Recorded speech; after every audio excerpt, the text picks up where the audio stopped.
Hello, my name is Adella and I am a people pleaser. If that's okay with you. Hey guys, welcome back to my channel. Hope you're good, hope you're well. Welcome to the mind of a people pleaser. So who knows about Enneagram personality types? They've been dubbed the horoscope for Christians. Lol. Anyways, my sister introduced me to Enneagrams, and she sends me a lot of posts about my Enneagram type, which happens to be a type 9. If you knew about Enneagrams, would you have guessed me to be a type 9?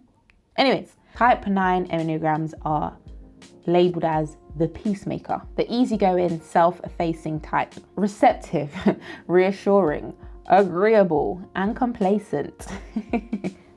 That's me. Those traits are all great, and I've learned, and I'm still learning, to love myself and my personality in its entirety. However, all personality types, all traits have a good side and a bad side, obviously. And I would say one of the most frustrating sort of bad sides of my personality is that I am a people pleaser. Let me read what it says about people pleasers on Psychology Today. It says, people pleasers strive to keep the peace and avoid conflict at all costs, often at their own expense. Fairly empathic, people pleasers frequently place other people's needs first and are sometimes exploited due to this tendency. In addition, their need for acceptance and approval creates a vulnerability with a specific type of personality. Although a person may be aware of the self-sabotaging inclination, it may be difficult to rectify for multiple reasons. Now, I've said this before, but for the longest time, I avoided that descriptor, because to me, a people pleaser described a specific type of person, and that person was really timid, really meek, afraid of everyone, afraid to speak up, said yes to everything, and frankly was embarrassing. And it's just not how I saw myself. But I've also previously mentioned that my understanding of people pleaser was a bit limited. Like, a people pleaser could actually be like somebody with too much pride, or somebody who's always keeping up appearances. There are so many ways that people pleasing can show its face. For me, that looks like being a little bit too concerned with how I'm perceived, but not in like a rich wife, Real Housewives, African mum sort of way in terms of caring how I'm perceived. Just subtly overthinking and mind reading what someone might be thinking of me, and more specifically wanting their perception of me to be accurate. Not necessarily inflated, not necessarily amazing, just accurate to what I was trying to give off. I want them to receive that accurately. It also looks like me overthinking my responses to people when I'm asked the question. So rather than just literally just answering honestly, I think of a variety of answers, and I think about how each answer might affect the person asking, and how it affecting them might in turn affect how they feel towards me. So ultimately, back to how they perceive me. All of that in 0.5 seconds before I answer the question. A good example might be, I'm out at an event with a friend. My friend asks me, hey, are you having fun?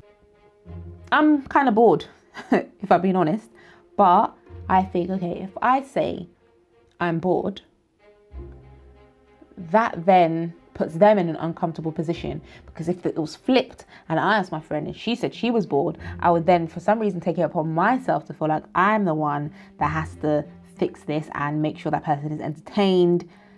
And so now I'm mind reading and projecting on them, and I'm thinking, okay, I've put them in an awkward position, and so I don't want to do that, because one, it's not nice, but more importantly, that's going to leave a negative sentiment with them towards me. So ultimately, they'll have bad feelings towards me. So I respond, yeah, I'm having fun. Or if I want to be a bit more integral, I'll say, bit bored, but you know what? It's fine. I have to caveat. It's fine. YOLO, can have fun. I'm going to do this, going to do that. That is exhausting, if I'm being real with you. There are obviously lots of theories as to how one becomes a people pleaser, most of it rooted in childhood and upbringing and parental style. And I have kind of an inkling of how I got where I am, but that's not the point of this video. And to be honest, more importantly, rather than figuring out how I got here, is more about how do I stop being so much of a people pleaser, and how do I make sure I don't pass it on to the people around me or affect the people around me, namely my child one day when I have a child, God willing. And it's important to understand how being a people pleaser, yes, how it affects other people, but also how it affects you. For me, it causes so much inner conflict, especially when I'm not speaking up when I should, or I not want to speak up, but when I have something to say and I'm not speaking up for the sake of like keeping the peace. It also causes a lot of resentment, interestingly, because whilst I might be agreeable, I don't always agree. So if I'm not speaking up constantly when someone's doing like small little things to hurt me, intentionally, unintentionally, if I'm not speaking up, that piles up, and then eventually I don't like you, I don't want to be a friend. And you're thinking why? And it's because I've grown to resent you because I haven't spoken up about like small little things that are now become big things in my head. And as a recovering people pleaser, I'm now in this place where I feel like I'm dishing out smoke when in actual fact I'm saying the most basic thing, like, I don't think you should have said that. Like, the transition for me is mad. And now the residual people pleasing inside of me is like overthinking how people are responding to me speaking up, which in itself is not doing the job of me not caring what other people think. Oh, I'm going to do a video as well on like not how to, because I need learning, but about caring what other people think, because like I said, that's a big problem.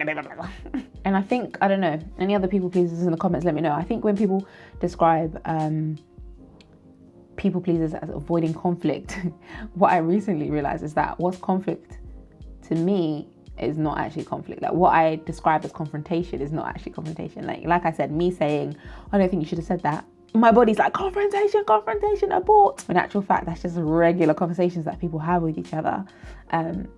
So you can imagine the bar is low. So if you're always agreeing and always, and again, it's not like me being timid and me being shy, and me being yes sir, no sir. It's like, I don't know how to explain it, but it's just generally always overthinking about how to keep the peace and how to make everything peaceful and harmonious, when in actual fact sometimes you need to shake the table just a little bit. So yeah, that's the kind of thing that goes through the mind of a people pleaser. But like I said, it's not all bad. And like I also said, I am learning to see the good sides of my trait and not literally throwing out the baby with the bathwater by like trying to rid myself of my personality and my traits, but actually just seeing the good and the bad in them. So for me, the good is that I think I'm very empathetic.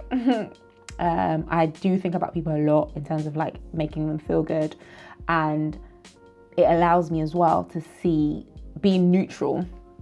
For so long I hated it, like have a stance, but being neutral allows me to see both sides of the story where other people might not be able to see that. And I think you see that a lot on my channel. I'm able to be like, even though I don't agree with this, I can see how you arrived here, and it helps me be a bit more understanding and it avoids conflict, because sometimes conflict isn't always the best answer. And I feel like I'm well equipped to know when something doesn't need to be a conflict. I'm peaceful. Ask Keith, you might disagree. I'm peaceful, so people feel comfortable and great around me, I think. And generally, I'm just nice. I think I'm a nice person. I think, that I could clone myself and me and my clone would be besties. Some people can't actually get along with themselves, like their personality would clash with itself. I feel like I could get along with myself because I think I'm a great person. Like, I'm really fun. I don't know who I'm trying to convince, but I'm nice. I'm nice. So yeah, it's not all bad. And I'm learning to embrace the good side of the traits, but it's also really, really good to be self-aware. All of this, to be honest, has probably come from therapy for the most part. And I just wish therapy was free for everyone, because it's so good in terms of learning more about yourself so you can really just like move forward. But yeah, I hope this has been an insightful deep dive into the mind of someone who is a people pleaser. I don't think I'm even like on the scale of people pleasers, I don't think I'm even up there. So any people pleasers on this video, please comment down below. I'd love to hear your thoughts. Or if you're the opposite of a people pleaser, if you don't give a eck, also please comment down below, because teach me your ways, like sprinkle some of your energy over to me and the other people pleasers in the room. Let me know what you think of this video, of this topic. Should I do the one about caring what people think, because that's slightly different, I think, to people pleasing. I think there are people pleasers who also are still concerned with how they appear. So maybe I'll do a video on that. But as always, my subscribers are the smartest. You're the smartest, and I want to hear what you have to say. So please comment down below. Check out some of my recent videos, and I will see you in my next one. Bye guys. Mwah.